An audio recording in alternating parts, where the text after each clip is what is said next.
ஏசாயா 62 அதிகாரம்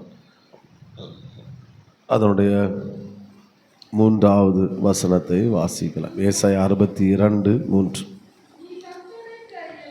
நீ கர்த்தருடைய கையில் அலங்காரமான கிரீடமும் ராஜமுடியுமாய் இருப்பாய். ஒரு அலையிலே சொல்லுங்க பார்க்கலாம். நீ கர்த்தருடைய கரத்தில் அலங்காரமான கிரீடம். உன்னை அவருடைய கரத்தில் அலங்கோலமாக அல்ல, எப்படி வைப்பார்?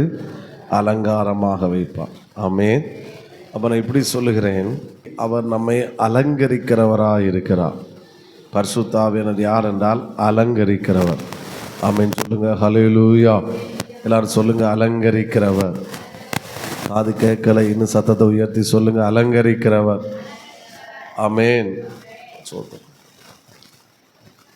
எவ்வளவு அலங்கோலமாக இருந்தாலும் சரி, அவருடைய கரத்தில் நாம் வந்தால் அவர் நம்ம என்ன செய்கிறாரு? ஆமென். ஸ்தோத்திரம். அல்லேலூயா. இதை குறித்து இன்றைக்கி நாம் தியானித்து ஜெபிக்க போகிறோம். கர்த்தர் கிருபை செய்வாராக. ஆமென். ஸ்தோத்திரம். அவர் அலங்கரிக்கும் போது நாம் என்ன செய்கிறோம் அப்படின்னா, அவர் பார்வையிலே நாம் பிரியமாக இருக்கிறோம். அதான் அந்த அடுத்த வசனத்தை வாசித்தோம். கர்த்தர் உண்மையில் எப்படி இருக்கிறாரு? பிரியமாக இருக்கிறார்.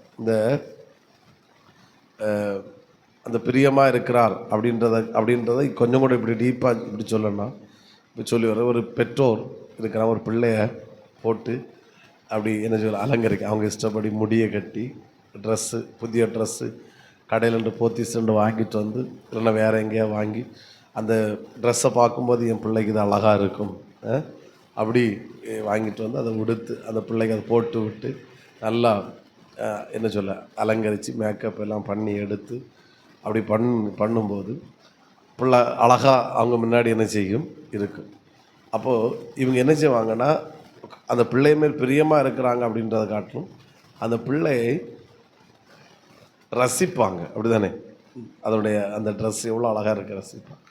அப்போ அதான் அதோட அர்த்தம். இப்போ கர்த்தர் அவர் அலங்கரிக்கும் போது அவர் நம்மை பிரியமாக இருக்கிறார் என்பதனுடைய இன்னொரு சரியான அர்த்தம், அவர் என்னை பார்த்து அப்படியே ரசிக்கிறவராக இருக்கிறார். ஆமென். ஸ்தோத்திரம். ஒரு அலையிலே சொல்லுங்க பார்க்கலாம். நான் இன்றைக்கி சொல்கிறேன், கர்த்தர் நம்மை அலங்கரித்து தான் இந்த இடத்தை விட்டு அனுப்புவாராக. நல்ல ஒரு அல்லையிலேயே வந்திருக்கணுமே. சத்தமாக ஒரு அலையிலேயே சொல்லுங்க பார்க்கலாம். எத்தனை பேர் விசுவாசிக்கிறீங்க, விரும்புகிறீங்க? ஆமென். சத்தமாக சொல்லுங்கள், ஹல்லேலூயா. ஓகே, நான் வர்ற சில வார்த்தைகளை சொல்லுகிறேன், அதுக்கு அப்புறம் நம்ம இன்னும் உள்ளே போகலாம். சபை என்பது என்னை அலங்கரிக்கிற இடம். சபை என்பது என்னை இந்த சபையில் கொண்டு வந்து கர்த்தர் என்ன செஞ்சுட்டே இருக்கிறாரு? அலங்கரிச்சுட்டே இருக்கிறார். ஆமென் சொல்லுங்க பார்க்கலாம். ஸ்தோத்திரம். இன்னும் சத்தமாக ஒரு அலையிலேயே சொல்லுங்க பார்க்கலாம். ஆமென். அப்போது நான் விசுவாசிக்கிறேன், இந்த ஜெபம் இந்த 19வது நாளில் ஆண்டவர் நம்ம கொண்டு வந்திருக்கிறாரு. ஒவ்வொரு நாளும் அவர் நம்ம என்ன செஞ்சுட்டே இருக்கிறாரு? அலங்கரிச்சுட்டே இருக்கிறார். நம்மை சுத்திகரிக்கிறாரு, நம்மை பரிசுத்தப்படுத்துகிறாரு, நம்முடைய பல காரியங்களை உணர்த்துகிறார். அப்போ நம்ம அதை அறிக்கை பண்ணுகிறோம், விட்டு விடுகிறோம், மன்னிப்பு கேட்குறோம், வளருகிறோம், முன்னேறுகிறோம், அறிந்து கொள்ளுகிறோம், அனுபவிக்கிறோம், விசுவாசிக்கிறோம். இதெல்லாம் எதை காட்டுகிறது என்றால், அவர் என்ன செய்து கொண்டு இருக்கிறாரு? சத்தமாக சொல்லுங்க, அலங்கரித்து கொண்டே இருக்கிறாரு. அது இந்த ஜெபம் முடியும் போது ஆமென், ஒரு அவருக்கு பார்வையில் அவர் நம்மை ரசிக்கத்தக்க அளவில், ஆமென், வெறுக்கத்தக்க அளவில் இல்லை, நம்மை ரசிக்கத்தக்க அளவில் அவர் என்னை அலங்கரித்து கொண்டே இருக்கிறார். நல்லா ஒரு தட்டி ஆமென், அலங்கரிக்கிற தெய்வத்தை. ஹல்லேலூயா, ஹல்லேலூயா, ஹல்லேலூயா. அடுத்து, என்னுடைய விருப்பத்துக்கு ஏற்றாற்போல் அவர் அலங்கரிக்கவில்லை, அவருடைய விருப்பத்துக்கு ஏற்றாற்போல் என்னை அலங்கரிக்கிறார். ஆமென். சிலது உங்களுக்கு நல்லா இருக்கும், அவர் வேண்டாம், நல்லா இல்லை. எனக்கு பிடிக்கல. ஆமென் சொல்லுங்க பார்க்கலாம். அதான் நம்ம நேற்றைக்கு மாலையில் கவனித்தோம். நீதிக்கு அடிமை. சோத்திரம். தேவ சித்தத்துக்கு அடிமை. நம் சரீரத்தை அவருக்கு எப்படி ஒப்பு கொடுக்கணும்? ஹலோ, சரீரத்தை எப்படி ஒப்பு கொடுக்கணும்? அடிமையாக ஒப்பு கொடுக்கணும். ஆமென். அப்போ இப்படியெல்லாம் நம்ம ஒப்பு கொடுக்கும்போது அவர் என்னை அலங்கரித்து கொண்டே இருக்கிறார். அப்போது என்னுடைய விருப்பத்துக்கு நீங்களும் கூட வந்தால் தான் வரும், இல்லைன்னா ஸ்டாப் பண்ணிடுவேன். ஸ்டாப் பண்ணிவிட்டு ப்ரேயரில் போயிடும். ஆமென். ஸோ இதை குறித்து நம்ம ஏன் இதை பேசணும்னா, இதை குறித்து ஒரு அறிவு வேணும், ஒரு தெளிவு வேணும். அதுக்குள்ளே போகும்போது தான். ஆமாம், அதனால் கண்டினியூ பார்க்குறதும் ஸ்டாப் பண்ணுறதும் உங்கள் கையில் தான் இருக்குது. Praise the Lord. ஹல்லேலூயா. சத்தமாக சொல்லுங்கள் ஹல்லேலூயா. அப்போது என்ன செய்கிறாருன்னா, எனக்கு விருப்பத்தின் என்னுடைய விருப்பத்துக்கு ஏற்றார் போல் அல்ல, அவருடைய விருப்பத்துக்கு ஏற்றார் போல் என்னை என்ன செய்கிறாரு? அலங்கரிக்கிறார். ஆமென். அடுத்து அதை கொஞ்சம் கூட இன்னும் டீப்பாக சொல்லணும்னா, அவர் என்னை அலங்கரிக்கிறார் மட்டுமல்ல, அவர் என்னை அலங்கரித்து கொண்டே இருக்கிறார். Amen. Hallelujah. Praise the Lord. ஸ்தோத்திரம், ஸ்தோத்திரம், ஸ்தோத்திரம். அவர் என்ன செஞ்சுட்டே இருக்கிறாரு? இன்னைக்கு அலங்கரிக்கிறாரு, கொஞ்சம் அலங்கரிக்கிறார். அடுத்து நாளைக்கு வரும்போது இன்னும் அலங்கரிக்கிறாரு, மறுநாள் அலங்கரிக்கிறார். அப்போ ஒவ்வொரு நாளும் அவரனை அலங்கரித்து கொண்டே இருக்கிறார். ஆமென். எதுவரைக்கும் என்னை அலங்கரித்து கொண்டே இருக்கிறார்? மகிமையில் நான் அவரை சந்திக்கும் வரைக்கும் அவர் என்னை அலங்கரித்து கொண்டே. ஹல்லேலூயா, ஹல்லேலூயா, ஹல்லேலூயா. ஆமென். ஸ்தோத்திரம். அலங்கரிப்பதற்கு முன்பாக அவர் என்னை அலங்கரிப்பதற்கு முன்பாக அலங்கோலமாக இருந்தேன். அவருடைய பார்வையிலே அலங்கோலமாக இருந்தபோது அவர் பார்வையிலே நான் வெறுக்கப்படுகிறவனாக இருந்தேன். அவர் என்னை அலங்கரித்த பின்பு அவர் பார்வையில் நான் பிரியமாக இருக்கிறேன் அப்படின்னா, அவர் என்னை ரசிக்கிற மாதிரி கர்த்தர் என்னை மாற்றிக்கொண்டே இருக்கிறார், மாற்றிக்கொண்டே இருக்கிறார். நல்லா ஸ்தோத்திரம் பண்ணுங்க, ஸ்தோத்திரம் பண்ணுங்க, ஸ்தோத்திரம் பண்ணுங்க. ஆமென். நீங்கள் இந்த கைத்தட்டி ஸ்தோத்திரம் பண்ண. ஆமென். இனி ஒரு ஜெபிக்கணுன்றல்ல, இப்போ இந்த வேடைக்காட்டி நீங்கள் கைத்தட்டும் போதே அவருடைய அலங்காரம், அவருடைய அலங்காரம், அவருடைய அலங்காரம், அவருடைய அலங்காரம் எனக்குள்ளே வந்து கொண்டு இருக்கிறது. அவருடைய அலங்காரம் இங்கே கைத்தட்டுகிற உங்கள் அத்தனை பேருக்குள்ள வந்து கொண்டே இருக்கிறது. உடாலபா ஷகதனா ரீபலகதரகடரகதரகடரா ரீபலகதரகடரகதரகடா ஊடரகதரகடரகதரகடரதரா. ஹல்லேலூயா, ஹல்லேலூயா. ஆமென். ஆண்டவரே, இந்த சபையை அலங்கரிங்கப்பா. இன்னைக்கு இந்த உபவாச 18வது நாளிலே வந்த அத்தனை பிள்ளைகளை கர்த்தர் அலங்கரிப்பீராக. ஹல்லே ஆமென். ஸ்தோத்திரம். ஹல்லேலூயா. உலகம் அலங்கரிப்புக்கும் இயேசுட அலங்கரிப்புக்கும் வித்தியாசம். இன்றைக்கெல்லாம் நம்ம இங்கே தடிக்காரம் குணத்துக்காக ஆண்டவரை ஸ்தோத்தரிக்கிறேன். பிரைஸ்ல உங்களுக்காக ஆண்டவரை உங்கள் புருஷர்களுக்காக ஆண்டவரை ஸ்தோத்தரிக்கிறேன். இல்லைன்னா மாதம் 10,000 15,000 தண்டத்து எங்கே போயிடணும்? பியூட்டி பார்க்கு என்ன செஞ்சிடணும்? போயிடணும். ஸ்தோத்திரம். ஹல்லேலூயா. ஆமாம், ஸ்தோத்திரம். அங்கே போயிடணும் அவிகளுக்கு. ஆமென். அது இல்லாட்டா ஃபஸ்ட்டு கோட்டிங், செகண்ட் கோட்டிங் இல்லாட்டா வீட்டை விட்டு வெளியே வந்துக்கிட முடியாது. ஆமாம், முடியல. சரி, ஓகே, நம்ம அங்கே விட்டுருவாங்க, நமக்கு தேவையில்லை. அப்போது அவங்க எதை அலங்கரிக்கிறாங்கன்னா, வெளியே தான் அலங்கரிக்கிறாங்க. முடிய, ஃபேஸை, வேறு என்ன, சரி, வெளியே எல்லா அவயங்களும் என்ன செய்கிறாங்க? அலங்கரிக்கிறாங்க. இயேசு வெளியில் அலங்கரிப்பது, அவர் இருதயத்தை அலங்கரிக்கிறார். உள்ளான வாழ்க்கை அவர் நல்லா கைத்தட்டி, நல்லா கையை தட்டி ஹல்லேலூயா, ஹல்லேலூயா, ஹல்லேலூயா, ஹல்லேலூயா. ஸ்தோத்திரம் பண்ணுங்க, ஸ்தோத்திரம் பண்ணுங்க. இயேசுவே, இன்னைக்கு ஒரு அலங்காரம் உண்டாகட்டும். அந்த ஏசாயா 62:3 கர்த்தருடைய கரத்தில் நீங்கள் அலங்கரிக்கப்பட்டவர்கள், தேவனுடைய கரத்தில் நீங்கள் அலங்கரிக்கப்பட்டவர்கள். ஹல்லேலூயா. என்னுடைய உள்ளான மனுஷனை இந்த ஸ்பெஷலாக என்னை அலங்கரிச்சுட்டே இருக்கிறாரு. ஆனால் ஸ்பெஷலாக இந்த 18வது நாளிலே என்னுடைய உள்ளான மனிதனை அவர் அலங்கரித்து கொண்டே இருக்கிறார். ஸ்தோத்திரம், ஸ்தோத்திரம், ஸ்தோத்திரம். ரே மன ஹஷ்பலகதரகட உடரகதரகடர கதிரபலகதன உடரகதரகட ரகதரகடரக உடரகதரகடரக சிவலபதர. ஹல்லேலூயா, ஹல்லேலூயா. ஆமென்.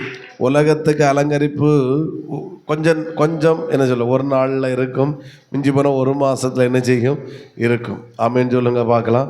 ஆனால் தேவன் அலங்கரிச்சாருன்னா அது நித்திய நித்திய காலமாக இருக்கும், அது நிரந்தரமானதாக இருக்கும். ஆமேன் ஆமேன் ஆமேன். நான் இன்னும் டைப் பண்ணி வச்ச வார்த்தைகளோ போகலை, நான் இன்னும் டைப் பண்ண வார்த்தைகளோ போகலை. இதெல்லாம் நீங்கள் கைத்தட்ட அதை அவர் தந்துகிட்டே இருக்கிறார். ஒரு ஹெவன்லி டவுன்லோடிங்க நடந்துக்கிட்டே இருக்குது, ஒரு ஹெவன்லி டவுன்லோடிங்க நடந்துக்கிட்டே இருக்குது. ராஜா அலங்கரிக்கிறாரு, ராஜா அலங்கரிக்கிறாரு. ஹல்லேலூயா ஹல்லேலூயா ஹல்லேலூயா ஹல்லேலூயா ஹல்லேலூயா ஹல்லேலூயா. ஆமென், ஸ்தோத்திரம். அடுத்து அவர் எந்த ஸ்தானத்தில் இருந்து அலங்கரிக்கிறாருன்னா, பிரைஸ் தி லார்ட், ஹல்லேலூயா, ஆமென். இவங்க மனிதன் பியூட்டி பார் என்கிற ஸ்தானத்தில் இருந்து அலங்கரிக்கிறாங்க, இல்லைன்னா அவங்க கற்றதுலேருந்து அலங்கரிக்கிறாங்க. இவர் எப்படி அலங்கரிக்கிறான்னு அந்த வார்த்தை இருக்கிறது, நீ தேவனுடைய கரத்தில் யாராக இருப்பாய், அலங்காரமான கிரீடம் ராஜ முடியுமா இருப்பாய். ஆமென். அப்போ நான் இப்படி சொல்கிறேன், எந்த ஸ்தானத்திலேருந்து அலங்கரிக்கிறான்னா, ராஜா என்கிற ஸ்தானத்திலிருந்து கர்த்தர் என்ன செய்கிறாரு. ஆமென், ஹல்லேலூயா ஹல்லேலூயா ஹல்லேலூயா ஹல்லேலூயா ஹல்லேலூயா. ஆமென், சத்தமாக ஆமென் சொல்லுங்க பார்க்கலாம். ஹல்லேலூயா எழுதுறவங்க வேணா எழுதிக்கோங்க. ஹல்லேலூயா ஆமென். நீரில்லாத நாளல் நாளாகுமா, நீரில்லாத வாழ்வெல்லாம் வாழ்வாகுமா. எஸ், நீரில்லாத நாளெல்லாம் நாளாகுமா. ஓ ஹல்லேலூயா ஹல்லேலூயா. எனது ஆற்றலும் நீர்தானே, எனது கோட்டையும் நீர்தானே, எனது ஆற்றலும் நீர்தானே, எனது அரணும் நீர்தானே. கையை தட்டி ஆண்டவரே ஹல்லேலூயா ஸ்தோத்திரம் பண்ணுங்க ஒரு முறை கூட. ஹல்லேலூயா ஹல்லேலூயா. இவங்க உலகம் மனுஷர்களாக தான் அலங்கரிக்கும். ஆமென். அந்த வார்த்தை நான் புரியும்படியாக சொன்ன, ஆண்டவர் நம்மை மனிதர்களாக அழகியாக அல்ல, அவர் ராணியாக அலங்கரிக்கிறாரு, அவர் இளவரசியாக அலங்கரிக்கிறாரு, அவர் மணவாட்டியாய் அவர் என்னை. ஹல்லேலூயா ஹல்லேலூயா. ஏசு இன்னைக்கு ஒரு அலங்காரம் இங்கே நடந்து, நான் ஆரம்பத்தில் இந்த வேர்டை ரிலீஸ் பண்ணலண்டே நான் விசுவாசிக்கிறேன். இன்னைக்கு இங்கே ஒரு அலங்காரம் நடந்து கொண்டே இருக்கிறது. கர்த்தர் நம்மை அலங்கரித்து கொண்டே இருக்கிறார். ஹல்லேலூயா ஹல்லேலூயா ஆமென். இவங்க உலகத்திலுள்ள உபகரணங்களை வச்சு அலங்கரிக்கிறாங்க, அவர் பரலோகத்தில் இருக்கிற தன்னுடைய வல்லமையினாலே அலங்கரிக்கிறார். ஆஹா, என்ன வேர்டு என்ன word. Oh glory glory glory. Amen. Oh Jesus Jesus. இன்னைக்கு ஒரு ஒரு ஒரு ஹெவி அனாயிண்டிங் இறங்கி நிற்கு. அது அந்த அலங்கோலம் அப்படியே மாறி இருக்கு, அலங்கோலம் மாறிட்டு ஒரு அலங்கரிச்சிருக்கிறார் இன்னைக்கு. ஹல்லேலூயா. உம்மை ஆராதிப்பேன் அழகு என்னை மன்னிக்கவன். ஆமென். உம்மை பாட உம்மை புகழ ஒரு நாவுக்கு. எவற்றையெல்லாம் அலங்கரிக்கிறார், எப்படி அலங்கரிக்கிறார்? ஒரு 5 காரியங்களை மட்டும். மணி 12:40 ஆயிற்று. ஆமென், ஸ்தோத்திரம். மற்றும் சொல்கிறேன். ஹல்லேலூயா சொல்லுங்க. ஹல்லேலூயா. 1 பேதுரு 3:4. நம்முடைய கேரக்டர் மாறுறது, சுபாவத்தை அவர் அலங்கரிக்கிறார். உங்களிடத்தில் மறைந்திருக்கிற குணமே உங்கள் அலங்காரமாக இருக்க கடவுள். 1 பேதுரு 3:4. அப்படிதானே? ஆமென். நம்ம இது தேவையான ஒன்று, எனக்கும் சரி இங்கே இருக்க எல்லாரும் தேவை. நம்முடைய கேரக்டரில் ஒரு சேஞ்சை பார்க்கணும். ஒரு ஹல்லேலூயா சொல்லுங்க பார்க்கலாம். இந்த ஜெபத்துக்கு அப்புறம் அந்த அபிஷேகம் மட்டும், இந்த கேரக்டரில் ஒரு மாற்றம் வரும்போது என்னால் தைரியமாக சொல்லணும், நம்ம இடத்துல இருக்க அந்த அபிஷேக நிலை நிற்கும். ஆமென் சொல்லுங்க பார்க்கலாம். இதுக்கு முன்னாடி பப்பன்னு கொக்கரிச்சிட்டு இருந்தேன். ஆனால் இப்போ இல்லைண்டா நீ சிறஞ்சு பார்த்தாலே 4 தந்துட்டு தான் போவேன். இப்போ அப்படி கிடையாது. ஸோ என்ன செஞ்சிட்டாரு புருஷன் பார்ப்போம். முதல்ல லைட்டாக சத்தம் போட்டாலே பத்திரகாளியாக நின்று ஆடுவா. இப்போ என்ன சொன்னாலும் சிரிச்சிட்டு போகிறா. இது எனக்கு பொண்டாட்டி தானே இல்லைன்னா சோத்திரம் இல்லைன்னா நடிக்கிறாளா? ஆமேன்னு சொல்லுங்க பார்க்கலாம். நான் ஏன் இவ்வளோ இப்படி ஓப்பனாக சொல்கிறேன், அதான் கேரக்டர். இந்த சுபாவம் ஆண்டவர் அலங்கரிக்கிறாரு. இப்போ கோபப்படுறதே பார்த்ததில்லை. அன்பாக இருக்கிறாங்க எல்லார்ட்டையும். இப்போ முதல்ல அவங்க வீட்டில் உள்ளவங்க வந்தால் ரொம்ப அன்பாக இருப்பா. எனக்கு வீட்டில் உள்ள எனக்கு அப்பாவோ அம்மா யாரோ வந்தால் எப்படா ஜோமணி இப்போ எப்படா இவ போட்டுன்னு. இப்போ இவளே நல்லா அன்பாக பார்க்குறா, எல்லார்ட்டையும் நேசி. இப்போ மாமியார் என்ன சொன்னாலும் சிரிச்சுக்கிட்டே போகிறா. மாமியாரை பற்றி கம்ப்ளைண்ட் பண்ணிகிட்டே இருந்தேன் எங்கள் அம்மையை பற்றி. இப்போ ஒரு கம்ப்ளைண்ட் பண்ணல. அலங்கரிச்சிட்டார் சார் கேரக்டரை. என் சுபாவம் என்ன செய்யப்பட்டு விட்டது. விசுவாசிக்கிறீங்களா? வலது கரத்தை உயர்த்தி வைங்க. நான் உங்களுக்காக நம்ம ஜெபிக்கிறேன். இயேசுவின் நாமத்தில் என்னுடைய சுபாவங்கள் அலங்கரிக்கப்படுகிறது. தலைக்கு மேலே கையை வச்சு சொல்லுங்க, என் சுபாவங்கள் அலங்கரிக்கப்பட்டு விட்டது. அப்படியே காட்டில் கொண்டு வந்துருங்க. காட்டில் கையை இதான் இங்கே கேரக்டர் இங்கே தான் இருக்குது. சொல்லுங்கள், என் சுபாவங்கள் அலங்கரிக்கப்படுகிறது. என் கேரக்டர் மாறுகிறது. என் கேரக்டர் மாறுகிறது. என்னென்ன அலங்கோலமான சுபாவங்கள் என்னிடத்தில் காணப்பட்டதோ அந்த அலங்கோலமான சுபாவங்களை ஆண்டவர் மாற்றிட்டாரு. என் கேரக்டரை கர்த்தர் அலங்கரிச்சிட்டாரு. சத்தமாக ஒரு அலையிலேயே சொல்லுங்க பார்க்கலாம். அவங்கள நான் இன்னைக்கு வராதவங்களுக்காக ஜோம் பண்ணுவோம். அவங்களுக்கும் இது கிருபையின் காலத்தில் வாழ்கிறோம். அவைகளும் வாங்கிட்டு போட்டு மற்றவருடைய சுபாவங்களையும் கர்த்தர் அலங்கரிப்பாராக. சிலருடைய முரட்டு குணங்கள் இயேசுவின் நாமத்தில் இந்த 18வது நாளோட முரட்டு குணங்கள் அவர்களை விட்டு முற்றிலுமாய் மாறுவதாக. நான் வெளியே இருக்கிற சில குடும்பங்களுக்கு பிரச்சனையாக குடும்பங்கள் இடரலாக இருக்கிற சில நபர்கள் சிந்தையில் வந்தாங்க. அந்த ஆவிகளை இயேசு நாமத்துக்கு கட்டி ஜெபிக்கிறேன். பிள்ளைகளை பிரித்து வச்சுட்டு வேடிக்கை பார்க்குற அந்த பொல்லாத பிசாசின் தன்மை, அந்த கேரக்டர் அந்த நபரை விட்டு ஒளியட்டும் இயேசு நாமத்தில். பிள்ளைகள் சேர்ந்து வாழட்டும். பிள்ளைகள் அன்பாக வாழட்டும் அப்பா. அந்த நபர்கள் ரட்சிக்கப்படட்டும் அப்பா. அந்த பிசாசை அந்த நபரை விட்டு அந்த முரட்டு குணம் ஒளியேறட்டும் இயேசுவின் நாமத்தில். அந்த அலங்கோலங்கள் எல்லாம் இயேசுவின் நாமத்தில் இன்னைக்கு அலங்கரிக்கப்படட்டும் ஆண்டவர். அலங்கோலங்களை கத்து மாற்றி கர்த்தர் அலங்கரிப்பீராக. சுபாவங்கள் அலங்கரிக்கப்படுகிறது. சுபாவங்கள் அலங்கரிக்கப்படுகிறது. ஆமென் சொல்லுங்க பார்க்கலாம். எத்தனை பேர் விரும்புகிறீங்க? நான் விரும்புகிறேன். இந்த ஜெபத்துக்கு அப்புறம் ஃபயர் மட்டும் இருக்கக்கூடாது. இந்த ஜெபத்துக்கு நம்ம கேரக்டரில் ஒரு பெரிய சேஞ்சு. ஆமென் சொல்லுங்க பார்க்கலாம். ஸோ அந்த ஆண்டவரே மாற்றி நம்மளை பார்த்து ஆச்சு. நான் இதுக்கெல்லாம் கோவப்பட்டேன், இப்போ கோபம் வரமாட்டேங்குது. இதுக்கெல்லாம் எதிர்த்து பேசணும், இப்போ என் வாய் திறக்கவே மாட்டேங்குது அப்படின்னு நம்மளை பார்த்து நம்மளே ஆச்சரியப்படுகிற அளவில் நம்ம கேரக்டரில் ஒரு மிகப்பெரிய சேஞ்ச். அப்பா சுபாவத்தை அலங்கரிக்கிறார். ஆமேன். நம்ம இந்த வசனம் கண்டிப்பாக நம்ம வாசிக்கணும். 1 தெசலோனிக்கேயர் 2ஆம் அதிகாரம் அதனுடைய 10வது வசனம். இந்த தெசலோனிக்க நிருபம் எதற்காக ஒவ்வொரு நிருபத்தையும் ஒவ்வொரு நோக்கத்தோடு எழுதுவார். பிலிப்பிய நிருபத்தை நன்றி அறிதலுக்காக எழுதுவார். ஸ்தோத்திரம். கலாத்திய நிருபம் உபதேசம், அந்த நியாயப்பிரமாணம் திரும்ப உள்ளே வந்ததை கண்டித்து எழுதுவார். கொரிந்திய நிருபத்தில் பாவம் அதிகமாக இருந்தது, அதை வச்சு எழுதுவார். ஸோ இந்த தெசலோனிக்க நிருபம் அவங்க பவுல் எழுதின முதல் நிருபம் தெசலோனிக்க நிருபம் என்று சொல்லுவார்கள். அந்த ஜனங்கள் உபத்திரவத்தில் இருப்பார்கள். அவர்களை தைரியப்படுத்துவதற்காக எழுதப்பட்ட நிருபம் தான் 1 தெசலோனிக்க. அதெல்லாம் எழுதிட்டு இருக்காதுங்க, வாசிங்க. 2ஆம் அதிகாரம் 10ஆம் வசனம். விசுவாசிகளாகிய உங்களுக்குள்ளே நாங்கள் போதும் எவ்வளவு பரிசுத்தமாக இருந்தோம் என்பதற்கு நீங்களும் சாட்சி, தேவனும் சாட்சி. அப்போது பவுல் சொல்லுகிறார், நாங்கள் உங்களுக்குள்ளே எப்படி இருந்தோம்? பரிசுத்தமாக இருந்தோம்.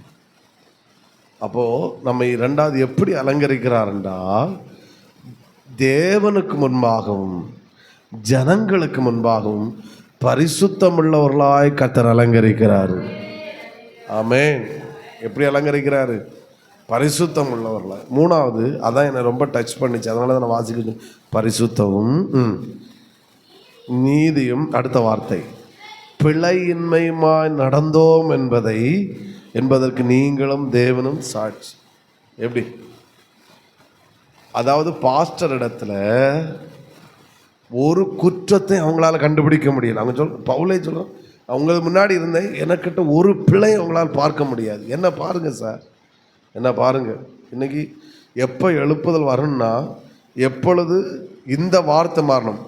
விசுவாசிகளை பார்க்காத இயேசுவை பாரு, பாஸ்டரை பார்க்காத இயேசுவை பாருன்னு சொல்கிறது என்னைக்க பார்வையில் அது கெட்ட வார்த்தை. சோத்திரம். நான் சொல்லணும், எங்கள் பாஸ்டரை பாரு, எங்களை பாரு, எங்கிட்ட ஏதாவது பிழை இருக்கா? இல்லைல்ல, நீ வா, உன்னை பிழையற்றவனாய் கர்த்தர் மாற்றுவார். இதுதான் சுவிசேஷம். ஆமாம். எங்களை பார்க்காத, அடுத்து பாஸ்டரை பார்க்காத, யாரை பாரு, பின்ன எப்படி உன்னை பார்க்காம நீ தான் வாழுகிற நடமாட ஒரு இயேசு. சோத்திரம். அல்லேலூயா. ஆமென். உங்களிடத்துல உங்களை பார்க்கிறவர்கள் தான் இயேசுவை பார்க்கணும். உங்களை பார்க்காம இயேசுவாவே எப்படி இயேசுவை பார்ப்பான்? நீங்கள் காட்டி கொடுங்க இயேசுவை. சரி, என்ன பார்க்காத வேற யாரை? பாஸ்டர். அப்போ இயேசுவை காட்டி கொடு, இயேசுவை நேராக கொண்டு நிறுத்தி. அது முடியலைல்ல. அதனால தான் சுவிசேஷம் இன்னும் 5% நின்றுட்டுருக்கு. பிரசங்கம் பண்ணுகிற ஆட்கள் அதிகம் சார், வாழ்ந்து காட்டுறதுக்கு ஆட்கள் கம்மி இன்னைக்கு. ஸோ உங்களை விட்டால் நீங்களும் ஆலோசனை கொடுப்பீங்க. ஆலோசனை கொடுப்ப தப்புன்னு நான் சொல்ல வரல, பிரசங்கம் பண்ண தப்புன்னு தரல வரல. இதே பவுல் ஸ்தோத்திரம் பிலிப்பியர்ல நினைக்கிறேன் சொல்ல, நான் போதிக்கப்பட்டேன்னு சொல்கிறார். ஆனால் பிழையற்றவர்களாய் கிறிஸ்தவர்கள், பெந்தகோஸ்துக்காரங்க, உங்களை ரெண்டாவது சொல்கிறேன், பெந்தகோஸ்து பாஸ்டர் மாறுவ பிழையற்றவர்களாக ஜனங்களுக்கு முன்னாடி வாழ்ந்து காட்டிட்டாலே எழுப்புதல் வந்துடும். ஆமென். பெந்தகோஸ்துக்காரங்க போதும், மற்றவங்கள போதும், அவங்கள ரெண்டாவதுங்க. அவங்களாம் நல்லவர்கள், இயேசுடைய கிருபை அபிஷேகம் இருக்கு. அவன் சொல்கிறான், என்ன சாட்சி, இன்னைக்கு காலத்தில் நான் இதை வாசித்தேன், என் உடம்பு புல்லரிச்சிட்டு. உங்களுக்கு முன்பாக நாங்கள் எவ்வளோ பரிசுத்தமும் பிழையின்மையுமாக நடந்தோம் என்பதுக்கு நீங்களும் சாட்சி. யாரும் சாட்சி? தேவனும் சாட்சி. அப்போ என்ன வேடு இல்லை. ஆமென் சொல்லுங்க, சத்தமாக சொல்லுங்க. ஹல்லேலூயா. நம்ம பிள்ளைகள் நம்மிடத்துல ஒரு குற்றத்தையும் பார்க்கக்கூடாது, எந்த பிள்ளையும் பார்க்கக்கூடாது. அப்படின்னா நம்ம பிள்ளைகளுக்கு நம்ம இயேசு பற்றி சொல்லவே தேவையில்லைங்க. பிள்ளைங்கள் இயேசுடத்தில் வருவார்கள். சத்தமாக ஆமென். இதை ஒரு சவாலாக எடுப்போம். என் பெற்றோர் எங்கள் பிள்ளையிடத்தில் எந்த மிஸ்டேக்கும் பார்க்கக்கூடாது. ஆமென். தானியேலை குறித்து அவங்க என்ன, அவரிடத்தில் ஒரு குற்றமும் காணவில்லை, இயேசுடத்தில் ஒரு குற்றத்தையும் காணலை. இதாங்க அலங்காரம், இதுதான் அலங்காரம். ஸோ எங்கள் விசுவாசி நல்லா ஆராதிக்கிறவங்க, நல்லா ஜெபிக்கிறவங்க, முழங்கால் நிற்கிறவங்க, நல்லது, வேற லெவல். அதை காட்டிலும் அடுத்த ஒரு வேற லெவல் என்னதுமா, அவங்களிடத்துல எந்த பிழையும் கிடையாது, அவங்களிடத்துல எந்த குற்றத்தையும் பார்க்க முடியாது. அப்படி சாட்சி கொடுத்துட்டாங்கன்னா பரலோகம் இங்கே தான் இருக்கும். ஆமென். ஜீசஸ். அல்லேலூயா. அவ ஜபம், அவள் ஸ்ப்ரிங்காக துள்ளி அதெல்லாம் சர்ச்சில் தான் பாஸ்டர். வீட்டில் வந்து பாருங்க, அவள் டைவ் அடிப்பா, எப்படி அடிப்பான்னு பார்த்துக்கிடுங்க. சோத்திரம். அதெல்லாம் ஒன்றும் தாக்கத்தை ஏற்படுத்தும். என்ன சவால் இல்லை, பவுல் என்ன அடி சப்பி தள்ளிட்டார். உங்களுக்கு முன்னாடி நாங்கள் பரிசுத்தமாக இருந்தோம், பிழையற்றவர்களாக நாங்கள் இருந்தோம். அப்போது பரிசுத்தம் கூட என்னை அப்படி வாசித்து என்னை புல்லரிக்கலை. பிழையின்மையுமாய் நாங்கள் நடந்தோம் என்பதுக்கு நீங்களும் சாட்சி, தேவனும் சாட்சி. ஆமாம் அப்பா, அவனுக்கு தான் பெயர் கொடுக்கணும் அப்போஸ்தலன். என்ன ஒரு அலையில சொல்லுங்க பார்க்கலாம். 40 வருஷம் ஊழியம் சொல்லணும் அப்போஸ்தலன், இவன் தான் அப்போஸ்தலன். மக்களுக்கு முன்னாடி பிழையற்றவனாக நடந்தான். இந்த கிருபை எனக்கும் கர்த்தர் தருவாராக. ஆமென். நமக்கு இங்கே இருக்கிற எல்லாருக்கும் கர்த்தர் தருவாராக. இந்த விதத்தில் கர்த்தர் நம்மை அலங்கரிப்பாராக. ரெண்டாவது சொன்னேன், பரிசுத்தத்தால் அலங்கரிக்கிறார்.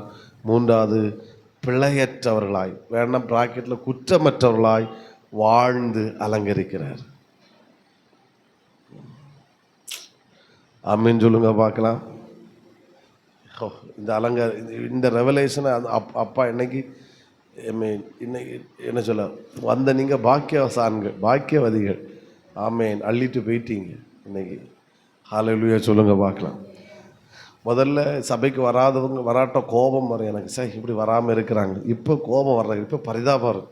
விட்டுட்டாங்களே, கோட்டை விட்டுட்டாங்களே, பரிதாபம் தான் வருது. ஸோ இந்த ப்ரெசன்ஸுக்குள்ள அவங்களும் இன்றைக்கி இருந்திருப்பாங்கன்னா அள்ளிட்டு போயிருப்பாங்களே, கோட்டை விட்டுட்டாங்களே அப்படின்னு பரிதாபம் தான் வருது. முதல்ல கோபம் வரும். ஸோ வராமல் இருக்கான் வீட்டில். இப்போ எல்லாம் பரிதாபம் தான் வருது. அந்த பரிதாபம் அவர்களுக்குள்ளும் வரட்டும் இயேசு நாமத்து. சத்தமாக ஒரு அலையிலே சொல்லுங்கள் பார்க்கலாம். அப்போது என் சுபாவத்தை அலங்கரிக்கிறார், என்னை பரிசுத்தத்தால் அலங்கரிக்கிறார், என்னை பிழையற்றவளை குற்றமில்லாதவனாய் வாழ்ந்து அவர் என்ன செய்கிறாரு? அலங்கரிக்கிறார். 4, அவர் என்னை வசனத்தால் அலங்கரிக்கிறார். வசனத்தால் என்னிடத்துல வசனம் இருக்கும். இந்த விசுவாசிட்ட நல்ல வசன நாலேஜ் இருக்குது அப்படின்னு சொல்கிறாங்கன்னா அது அலங்காரம். பவுலுட்ட இருந்துச்சு வசனத்தினால். சத்தமாக ஒரு அலையிலே சொல்லுங்க பார்க்கலாம். அவனு ஹிஸ்ட்ரியெல்லாம் டச் பண்ணுவான். ஆபிரகாமை டச் பண்ணுவார். ரோமரில் பார்த்தா தெரியும். தாவீதை டச் பண்ணுவார். மோசையை டச் பண்ணுவார். அந்த என்ன சொல்ல பழைய பரிசுத்தவான்கள் எல்லாரையும் டச் பண்ணுவார். அவ்வளோ நாலெட்ஜ் வசனத்தினால பவுல் அலங்கரிக்கப்பட்டிருந்தான். அவனிடத்துல யாரும் என்ன சொல்ல வாதாடியெல்லாம் ஜெயிக்க முடியாது. அந்த அளவுக்கு கர்த்தர் அவனை அலங்கரித்து வைத்திருந்தார். ஆமென். 5வது ஆசீர்வதித்து அலங்கரிக்கிறார். வசனத்துக்குள்ள டைமில் மணி 1 போகுது. எப்படி அலங்கரிக்கிறாரு? நம்மளை ஆசீர்வதித்து அலங்கரிக்க. என்ன வச்சுக்க மக்களை, என்ன வச்சுக்க. என்னைக்கோ ஒன்று நான் பேசணும்னு நினைக்கிறேன். ஆசீர்வதிக்கிறவர் அப்படின்னு பேசணும். அந்த அந்த அந்த அந்த பெண்மணி யார்? அந்த கடனுக்குள்ள அடிமைப்பட்டிருந்தாலே அந்த ஒரு தீர்க்கதரிசிக மனைவி. ஞாபகம் இருக்கா? ஆமாம், எலிசா. இதில் நான் பேசணும் ஞாபகம் இருக்கா? இல்லையோ? செவ்வாய்க்கிழமை பேசினா? செவ்வாய்க்கிழமை பேசலாம். ஆமேன்னு சொல்லுங்க பார்க்கலாம். அவர் அலங்கரிக்கிறார். எப்படி அலங்கரிக்கிறாரு? ஆசீர்வதித்து. சொல்லுங்க, கர்த்தர் என்னை ஆசீர்வதித்து அலங்கரிக்கிறார். நான் இப்போல என்ன சொல்ல அந்த அந்த அந்த அந்த அந்த அந்த அலங்கரிக்கிறவங்கள, அந்த பியூட்டி பார்லர் அவங்கள்ட்ட கேட்கணும், நீங்கள் இதெல்லாம் வச்சு அலங்கரிக்க என்ன கொஞ்சம் ஆசீர்வதித்து அலங்கரிக்க வேண்டியதானே? ஸோ அவங்க எப்படி தரமா அலங்கரிக்கிறாங்க? நம்ம இடத்துல இருக்கிற ஆசீர்வாதத்தை எடுத்தாக அவங்க அலங்கரிக்கிறாங்க. வந்தால் 10,000 ரூபா மண்ணு தா சோத்திரம், அதுக்கடுத்து ஒன்று அலங்கரிங்க. ஆனால் எங்கள் அப்பா அப்படி இல்லை, எடுத்தரல. அவரிடத்தில் இருக்கிறது என்னை இன்னும் ஆசீர்வதித்து ஆசீர்வதித்து ஆசீர்வதித்து அலங்கரிக்கிறார். ஆமென். எனக்கு இது ஒரு பயங்கர வெறியாகும். ஆவிக்குரிய பிள்ளைகள் ஐஸ்வர்யவான்களாகத்தான் இருக்கணும். இது எனக்கு பயங்கர வெறி. ஆமாம், சொத்துக்களுக்கெல்லாம் சொந்தக்காரர்கள் ஆவிக்குரியவர்களாக தான் இருக்கணும். ஏன்னா பைபிள் அதை தான் சொல்லுது. நம்ம இனி தியானிப்போம். நம்ம ஐஸ்வர்யவான் ஆக்கும்படி இந்த வாரம் நெய் வரலன்னா அடுத்த வாரத்தில் ஏதாவது தியானிப்போம். நம்மளை ஐஸ்வர்யவான் ஆக்கும்படி அவர் சிலுவையிலே தரித்திரர் ஆனாராம். அவர் சிலுவையில் சம்பாதித்து நம்ம இடத்துல கொடுத்த ஒன்று ஐஸ்வர்யம். அதை நான் பேசுவேன் என்னைக்கு, நாளை கழிச்சு, இல்லைன்னா அடுத்த வாரத்துக்குள்ளே பேசிடுவேன். ஆமாம், அது எங்கள் அப்பாவோட சொத்து. நான் அவர் தரித்திரரானதே பணம் இல்லாதனால அல்ல. அவர் அவ்வளோ ஐஸ்வர்யத்தை வச்சுட்டு தரித்திரரானார். என்ன ஐஸ்வர்யனாக்கும்படி. அப்போ நான் தரித்திரராய் வாழ்வது தேவ சித்தம் அல்ல. அதை மிஞ்சி நான் இருக்கிறேன்னா ஏதோ டேஞ்சர். எனக்கிட்ட அந்த ஃபெய்த் இல்லை. எப்படியாவது இந்த நோ நோ நோ நோ அம்மன் சொல்லுங்க பார்க்கலாம். சொல்லுங்க, கர்த்தர் என்னை ஆசீர்வதித்து. வெரி குட், ஹல்லேலூயா. 6வது, என்னை பயன்படுத்தி அவர் அலங்கரிக்கிறார். எப்படி அலங்கரிக்கிறாரு? என்னை பயன்படுத்துகிறார். நான் ஊழியம் செய்வேன், நான் ஜெபிப்பேன், சுகமாக்குவேன். ஆமாம், இப்படி கர்த்தர் என்ன செய்கிறார்? என்னிடத்துல வசன வழிபடும், ஞான வழிபடும். என்னை பயன்படுத்தி பயன்படுத்தி பயன்படுத்தி அவர் என்னை என்ன செய்கிறாரு? அலங்கரிக்கிறார். ஹல்லேலூயா. ஸோ இன்னும் நிறைய நான் எனக்கு டைப் பண்ண நேரம் இல்லாதனால நான் விட்டேன்.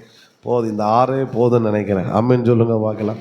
நான் சொல்கிற போல சுபாவத்தினால் அலங்கரிக்கிறார், பரிசுத்தத்தினால் அலங்கரிக்கிறார், பிழையற்றவனாய் வாழ வைத்து அலங்கரிக்கிறார், இந்த வேட கூட அதில் சேப்ப குற்றமற்றவனாய் வாழ வைத்து அலங்கரிக்கிறார்.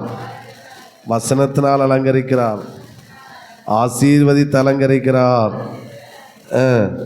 பயன்படுத்தி அலங்கரிக்கிறார். நல்லா கையை தட்டி ஹல்லேலூயா ஹல்லேலூயா. கண்களை மூடும். மணி 1 ஆயிட்டு. ஸ்தோத்திரம். ஹல்லேலூயா. சிலர் இப்போ தான் திரும்பி பார்க்குறீங்க என்ன செய்ய. ஸ்தோத்திரம். நான் கொஞ்சம் கண்ட்ரோலில் போயிட்டுருக்கேன். ஏன்னா நான் இன்னும் என்ன செய்ய அடுத்த சண்டே வரைக்கும் ஒரே ஆள் நின்று ஓட்டணும் நான். ஹல்லேலூயா. கண்களை மூடும்.